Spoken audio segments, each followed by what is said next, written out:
أبو هشام الرفاعي قال حدثنا أبو بكر بن عياش عن الأعمش عن إبراهيم عن علقمة عن عبد الله رضي الله عنه قال قال رسول الله صلى الله عليه وسلم لا يدخل الجنة من كان في قلبه مثقال حبة من خردل من كبر ولا يدخل النار من كان في قلبه مثقال حبة من ایمان۔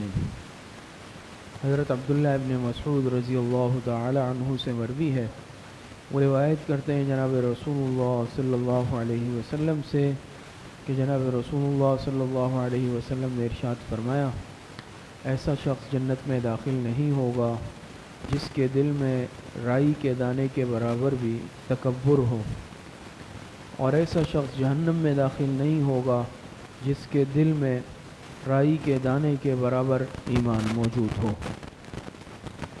یہ ترمذی شریف کی روایت ہے، باب ما جاء فی الکبر۔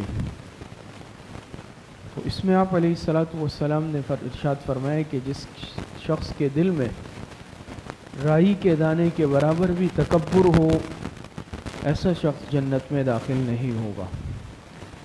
یعنی مقصد اس سے یہ ہے جنت میں داخل نہیں ہوگا اپنے تکبر کی سزا جب تک بھگت نہ لے، اپنے تکبر کی سزا بھگتے گا، پھر جنت میں جائے گا، الا ہے کہ اللہ پاک درگزر فرما دے، معاف فرما دے۔ اور جس شخص کے دل میں رائی کے دانے کے برابر بھی ایمان ہو، وہ جہنم میں داخل نہیں ہوگا۔ یعنی مقصد یہ ہے کہ دخول ابدی کی ممانعت ہے، یعنی اگر دیگر گناہ کیے ہیں یا ایسے گناہ جو موجب سزا ہے، ہو سکتا ہے اللہ پاک معاف کر دے اور ہو سکتا ہے اللہ پاک جہنم میں بھیج دے، لیکن ہمیشہ کے لیے مومن جہنم میں کبھی نہیں رہے گا، بلکہ اپنے گناہوں کی سزا بھگت کر ضرور بضرور بالآخر اپنے وقت پر جنت میں جائے گا۔ اور یا پھر اللہ ہے کہ اللہ پاک ویسے ہی معاف فرما دے، مہربانی کا معاملہ فرما دے۔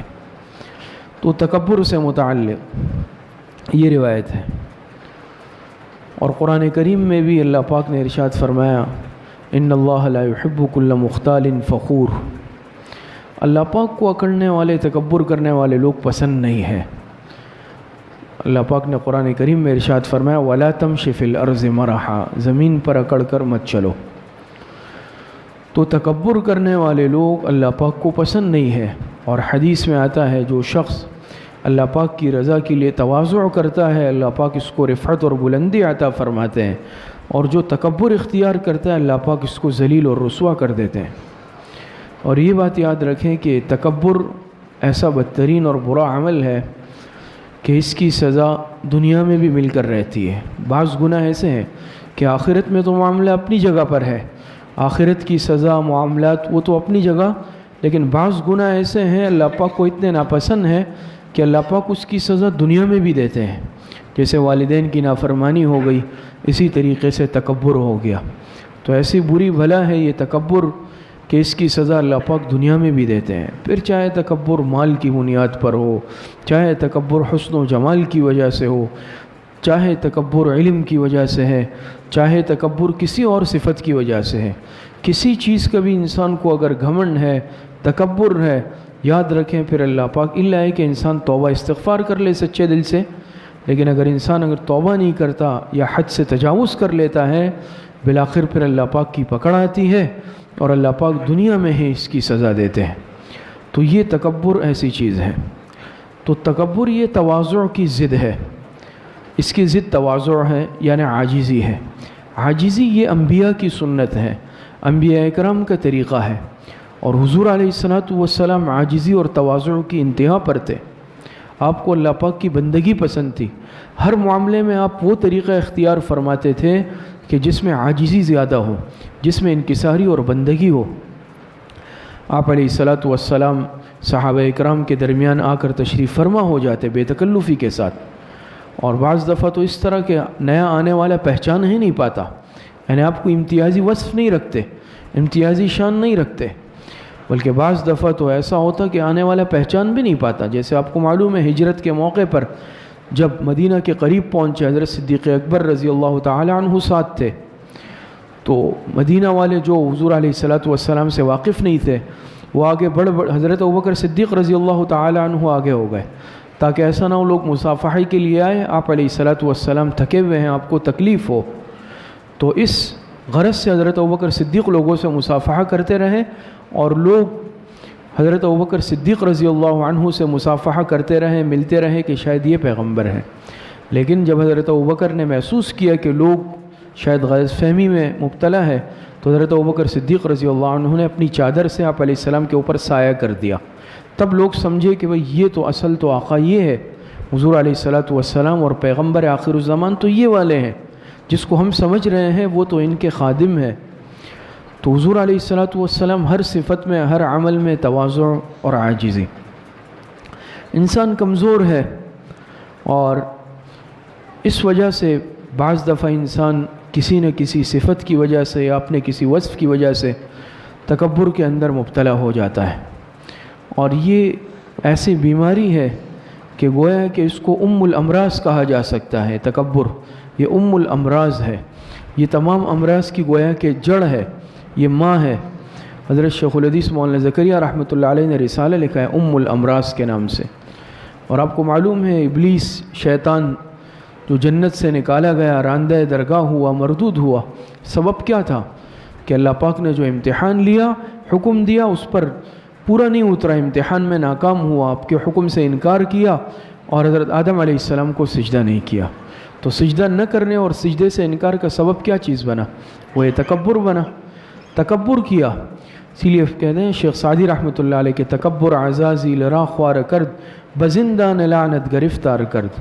تکبر نے، شیطان کا نام عزازیل ہے، اس عزازیل کو، شیطان کو تکبر نے ذلیل و رسوا کر دیا، اور ہمیشہ ہمیشہ کے لیے ذلت و رسوائی کے اندر مبتلا کر دیا۔ تو یہ تکبر ایسی بری بلا ہے، ایسی بری چیز ہے۔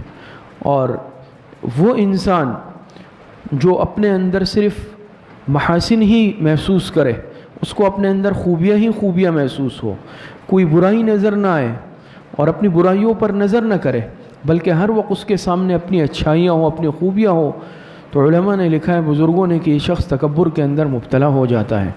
اس لیے ہر شخص کو، ہر انسان کو چاہیے کہ اپنے اندر موجود کوتاہیوں پر، اپنے اندر موجود عیوب پر نظر کرے۔ انسان کی کیا حقیقت ہے؟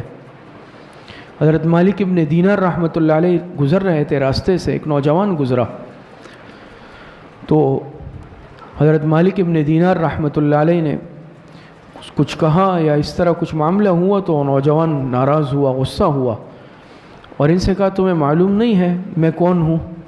تم مجھے جانتے نہیں ہو میں کون ہوں؟ جیسے بعض ناسمجھ کہتے ہیں کہ میں کون ہوں، تم جانتے ہو؟ تو مالک ابن دینار رحمۃ اللہ علیہ نے فرمایا جی ہاں میں جانتا ہوں تم کون ہو۔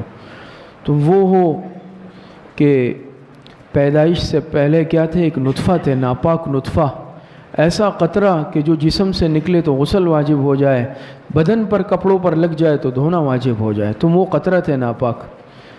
اور پھر جب دنیا میں آئے تو دنیا میں تم پیٹ کے اندر غلاظت لیے پھرتے ہو، انسان کے جسم میں ہے نا، انسان کے جسم کے اندر غلاظت موجود ہے، یہ تو اللہ پاک نے اس کھال کے ذریعے پردہ رکھا ہوا ہے، یہ کھال انسان کے لیے ستر اور پردہ ہے، علماء نے لکھا ہے۔ خدا نخواستہ اگر یہ پردہ ہٹ جائے پھر انسان کی کوئی وقات اور حیثیت باقی نہیں رہے، انسان اس سے گن کرے۔ تو فرمایا دنیا میں تم اس طرح پھرتے ہو گند لے کر، اور جب پھر قبر میں جاؤ گے اس زندگی میں تو کیا ہو جاؤ گے؟ کیڑے مکوڑے تمہیں کھا جائیں گے، یہ تمہاری حقیقت ہے۔ تم کہتے ہو میں کون ہوں؟ تو حقیقت یہ ہے کہ انسان کی یہی حقیقت ہے کہ انسان ایک ناپاک قطرہ، اور پھر اسی طریقے سے جسم کے اندر غلاظتیں لیے ہوئے، اور پھر جب انسان آخرت میں جائے گا تو کیا ہوگا؟ قبر میں یہ سارا معاملہ انسان کے ساتھ ہوگا۔ اس کے باوجود انسان اتراتا ہے کس چیز پر؟ بعض دفعہ انسان اتراتا ہے اپنے حسن پر، حالانکہ جتنی چیزیں ہیں جس پر انسان گھمنڈ اور تکبر کرتا ہے وہ سب عارضی ہے، کوئی پائیدار نہیں ہے۔ ایک بزرگ گزر رہے تھے، راستے میں دیکھا ایک شخص باندی فروخت کر رہا تھا۔ باندی اس زمانے میں باندیاں ہوتی تھی، تو بڑی خوبصورت باندی تھی، صحت مند۔ بزرگ سے کہا کہ آؤ تم خرید لو، میں تمہیں بہت کم قیمت میں دے دوں گا۔ تو بزرگ نے کہا کہ میں نہیں خریدتا، یہ تو عیوب والی ہے۔ اس نے کہا آپ عجیب بات کرتے ہیں، اتنی خوبصورت باندی ہے، صحت مند ہے، اور ہر صفت اس میں موجود ہے، آپ کہتے ہیں کہ یہ عیوب والی ہے۔ کہ یہ عیوب والی ہے، یہ حسن ہے، یہ بالآخر کیا ہو جائے گا؟ ڈھل جائے گا، جوانی چلی جائے گی، اور صحت یہ ایک دن ختم ہو جائے گی، میری خدمت کچھ وقت تک کرے گی، پھر موت کے منہ میں چلی جائے گی۔ تو یہ تو صفات عارضی ہوئی نا۔ تو اس کے بدلے میں اللہ پاک نے جنت میں ایسی باندیاں رکھی ہیں کہ جن کا نہ حسن ختم ہوگا، نہ ان کی صحت کبھی خراب ہوگی، اور نہ کبھی ان پر موت طاری ہوگی۔ یہ حقیقت ہے۔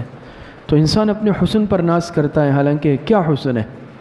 انسان ہوتا ہے، ایک زمانہ ہوتا ہے، ایک وقت ہوتا ہے شہرت کا، لوگ واہ واہ کرتے ہیں، بالآخر ایسا زمانہ اس پر آتا ہے جب یہ حسن چلا جاتا ہے تو جو آس پاس یا ارد گرد منڈلاتے ہیں سب کے سب بھاگ جاتے ہیں۔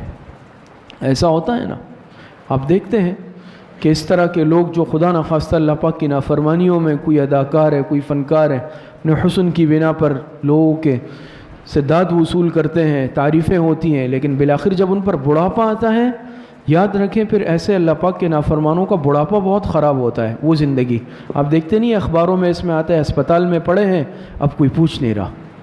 ساری زندگی 20-30 سال ہم نے فلموں میں کام کیا، افلاح میں ملک کی خدمت کی، اب کوئی ہمیں پوچھ نہیں رہا، ہم اسپتال میں بستر پر ہیں، ہمارے لیے فنڈ جاری کیے جائیں۔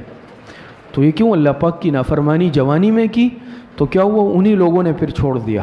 وہ تو عارضی ایک حسن تھا، ان کے پاس ایک ہنر یا فن تھا، جب وہ گیا لوگ بھی بھاگ گئے، چلے گئے۔ تو یہ حسن پر انسان ناز کرے، یہ تو ایک عارضی چیز ہے، بالآخر یہ کیا ہو جاتا ہے؟ یہ انسان سے رخصت ہو جاتا ہے، یہ چلے جاتا ہے۔ اسی طریقے سے علم پہ اگر انسان ناز کرے مثال کے طور پہ، تو یہ بھی ایسی چیز ہے کہ اللہ پاک کے ہاتھ میں ہے۔ حضرت تھانوی رحمۃ اللہ علیہ حکیم الامت تھے، 1500 سے زائد تصانیف ہے، صرف آپ کے ملفوظات 32 جلدوں میں ہیں، خطبات 25 جلدوں میں ہیں۔ ایسے علوم سے اللہ پاک نے نوازا، سمندر تھے علم کا۔ لیکن خود حضرت تھانوی رحمۃ اللہ علیہ کا واقعہ لکھا ہے، ایک مرتبہ بیان کے لیے کھڑے ہوئے، خطبہ پڑا، خاموش ہو گئے، فرمایا کچھ ذہن میں نہیں آ رہا، کوئی مضمون ذہن میں نہیں آ رہا، نیا مضمون کیا بیان کروں، اور پرانے جو بیان ہیں تو وہ بھی اس وقت ذہن میں نہیں آ رہے، اور بتکلف بیان کرنا میری عادت نہیں ہے، وآخر دعوانا کہہ کر بیٹھ گئے۔ تو یہ انسان کی ایک حقیقت ہے، اللہ پاک دکھاتے ہیں۔ حضرت ڈاکٹر عبدالحی عارفی رحمۃ اللہ علیہ کا واقعہ لکھا ہے، فرمایا ایک دفعہ میں کچھ لکھ رہا تھا، آخر میں دستخط جیسے کرتے ہیں، میں اپنے دستخط بھول گیا، میرے ذہن میں نہیں آ رہے میرے دستخط کیسے ہیں۔ تو فرمایا دیکھیں یہ اللہ پاک انسان کو بعض دفعہ اس کی حقیقت بتاتے ہیں کہ بھئی تمہاری یہ حقیقت ہے۔ تو ایسا ہوتا ہے انسان، تو کسی چیز پر انسان ناز نہیں کر سکتا کہ میرے پاس حسن موجود ہے، یہ حسن ایک دن چلے جاتا ہے، پھر انسان کی کیا حالت ہوتی ہے۔ یہ علم ہے، جب اللہ پاک چاہے واپس لے لے، انسان کے پاس کچھ باقی نہیں رہے، یہ تو اللہ پاک کے اختیار اور ہاتھ میں ہے۔ بعض دفعہ انسان اپنی صحت پر، طاقت پر ناز کرتا ہے، جا کے ہسپتال دیکھ لے، ایسے لوگ ہیں کہ اپنا لقمہ اپنے منہ تک لے جانے پہ قادر نہیں ہے، ایسے لوگ ہیں کروٹ بدلنے پہ قادر نہیں ہے، ایسے توانا نوجوان طاقتور ایک زمانے میں کہ لوگوں پر ایک دبدبہ تھا، ایسے حالت میں آ گئے کہ اسپتال کے بیڈ پر استنجا میں دوسرے کا محتاج، کروٹ بدلنے میں دوسرے، اللہ پاک دکھاتے ہیں نا۔ اور ایسے کئی واقعات ہوئے ہمارے سامنے کے، ایسے نوجوان کہ انسان پھر کیا۔ ہمارے پڑوس میں تھے سولجر بازار میں، بڑے نوجوان ایسے تقریباً 40-45 سال کی عمر، وہ کئی دوستوں کے ساتھ گئے پکنک پہ، تو جیسے ہوتا ہے اونچائی سے نیچے پانی میں چھلانگ لگاتے ہیں، چھلانگ لگا رہے تھے بار بار، ان کی باری آئی، انہوں نے لگایا تو یہ پانی آگے آتا ہے، آپ نے دیکھا ہوگا لہر آتی ہے پھر پیچھے چلی جاتی ہے، اتفاق سے بس ان کی قسمت تھی، جب اس نے چھلانگ لگائی تو وہ پانی پیچھے ہٹ گیا اور ان کا سر پتھر پہ لگ گیا۔ تو زندہ تھے لیکن کیا ہوا کہ اپنے جسم مفلوج ہو گیا تھا، بالکل ہمارے پڑوس میں اوپر رہتے تھے، جسم مفلوج تھا، حرکت نہیں کر سکتے تھے۔ اور پھر ایک وقت ایسا آیا، آپ کو معلوم ہے جب بستر پہ ایک مریض بہت عرصہ رہتا ہے، بیڈ سول اس کو ہو جاتا ہے، جسم یہ جو کمر ہے اس کا گوشت گلنا شروع ہو گیا، بالآخر پھر ایک دن اس کا انتقال ہو گیا۔ تو انسان کی یہ صحت ہے، انسان اس پر تکبر کرتا ہے، اکڑتا ہے کہ میری یہ صحت ہے، میں یہ کر سکتا ہوں، میں یہ کر سکتا ہوں، دن رات آپ کے سامنے، ہم سب کے سامنے ہے۔ اچانک کیا ہو گیا؟ وہی فالج ہو گیا، پتہ چلا بالکل معذور ہو کر لیٹ گئے۔ اچانک کیا ہو گیا؟ وہی چہرے پہ لقوہ آ گیا، اچانک کسی رگ نے کام چھوڑ دیا اور ہاتھ پیر معذور ہو گئے۔ تو یہ تو صحت انسان کی یہ صحت ہے، انسان اس پر تکبر کرتا ہے، اس پر انسان اکڑتا ہے کہ میرے پاس طاقت ہے، میرے پاس صحت ہے۔ اسی طریقے سے چوتھی چیز وہ ہے مال و دولت، عام طور پر اس پر انسان تکبر کرتا ہے، اکڑتا ہے، میرے پاس اتنی دولت ہے، میرے پاس اتنی دولت ہے۔ ہمارے حضرت شیخ پیر ذوالفقار صاحب دامت برکاتہم نے واقعہ لکھا ایک شخص کا کہ ایک شخص تھا بہت مالدار ارب پتی، تکبر ہوتا ہے، نشہ آتا ہے بعض دفعہ دولت کا، اپنے دوستوں کے ساتھ چوراہے پر چوک پر کھڑا ہوا تھا، تو اس نے وہاں پر یہ جملہ کہا کہ میرے پاس تو اتنی دولت ہے، تم لوگ کیا دولت کرتے ہو کہ میری آنے والی 7 نسلیں اس کو ختم نہیں کر سکتی، میرے پاس تو اتنی دولت ہے 7 پشتیں میری بھی اس دولت کو ختم نہیں کر سکیں گی، یہ تکبر والا جملہ کہا۔ لیکن کیا اللہ پاک کا کرنا کیا ہوا کہ اس شخص کا کچھ وقت بعد انتقال ہو گیا، نوجوان بیٹے تھے ان کے ہاتھ میں جب یہ مال آیا بری صحبت کا شکار ہو گئے، اور نشے میں، آوارہ دوستوں میں، لوفر دوستوں میں، ظاہری بات ہے مال جتنے بھی ہو اگر انسان بے دردی سے استعمال کرے تو ایک دن ختم ہونا ہے، تو برے طریقوں سے گناہوں میں نافرمانی میں مال ایسا اڑایا کہ ایک دن اس کا بیٹا اسی چوک پر کھڑے ہو کر بھیک مانگ رہا تھا، اس چوک پر جس چوک پر کھڑے ہو کر اس شخص نے جملہ کہا تھا کہ میری 7 پشتیں جو ہے میرا یہ مال ختم نہیں کر سکتی۔ اسی طرح ایک واقعہ حضرت مفتی محمد شفیع صاحب رحمۃ اللہ علیہ نے لکھا ہے کہ بنگلہ دیش میں جو شہر ہے ڈھاکہ میں ایک بازار ہے بیگم بازار کے نام سے، فرمایا کہ اس کا نام بیگم بازار ہے۔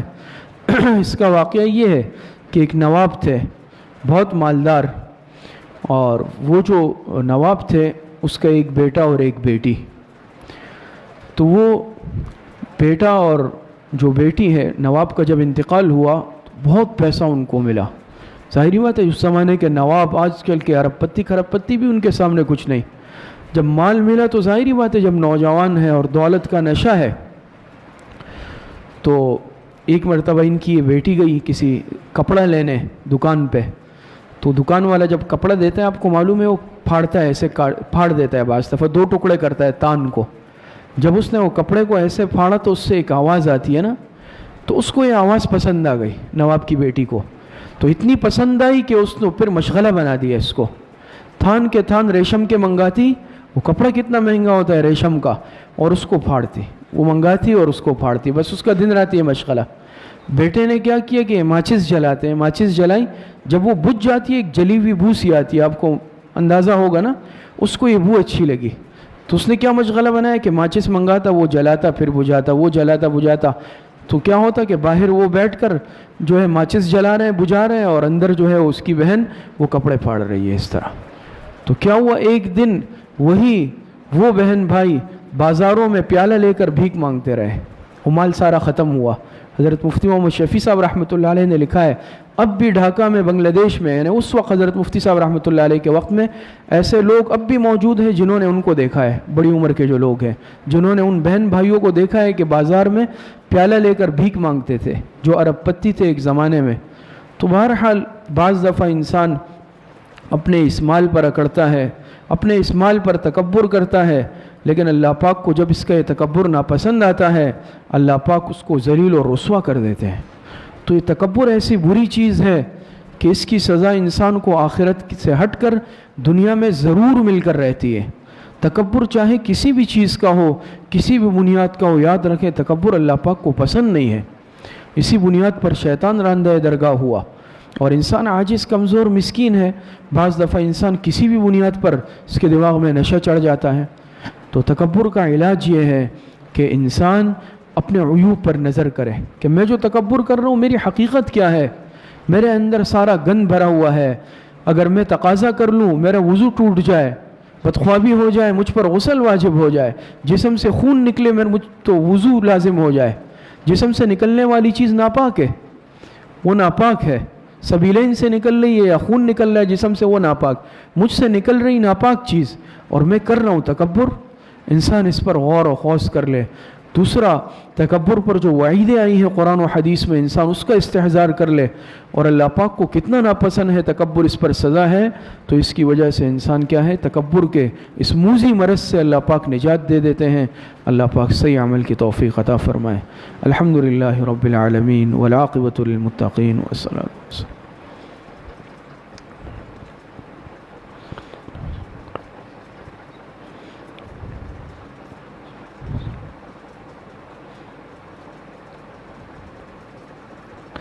وصلی اللہ وسلم علی نبینا محمد وآلہ واصحابہ اجمعین برحمتک یا ارحم الراحمین۔